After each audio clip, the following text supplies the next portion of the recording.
இணைந்து ஜெபிப்போம். ஆண்டவரே இயேசுவே, அன்பான இயேசுவிற்கு ஆராதனை. ஆறுதலின் இறைவனே, உம்மை போற்றுகின்றேன். பரிசுத்த ஆவியானவரே, உம்மை புகழ்கின்றேன்.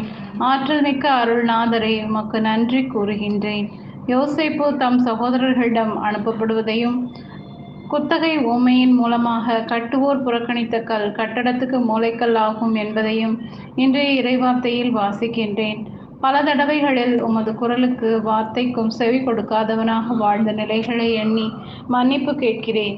இயேசுவே, மீட்பொருளும் ஊற்றுகளிலிருந்து நீங்கள் அகமகிழ்வோடு தண்ணீர் முகந்து கொள்வீர்கள் என்னும் உமது உயிருள்ள வார்த்தையை வாசிக்கும் நான், நீர் என் வாழ்வில் அனுமதிக்கும் இறை உறவுகளை மதிக்கவும், அவர்கள் காட்டும் பாதையில் பணிவுடன் நடக்கவும், அவற்றின் மூலமாக உமது உயிருள்ள நிலைவாழ்வின் ஊற்றை என் வாழ்வில் கண்டு கொள்ளவும் அருள் தாரும்.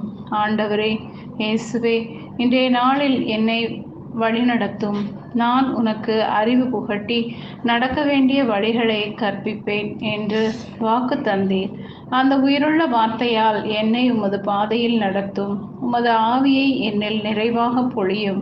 அதனால் மெய்யுணர்வு, ஞானம், அறிவு, ஆற்றல், உம்மை பற்றிய அச்ச உணர்வில் வாழ கிருபை பாராட்ட வேண்டும் என்று இயேசுவின் நாமத்தில் ஜெபிக்கிறேன். ஆமென்.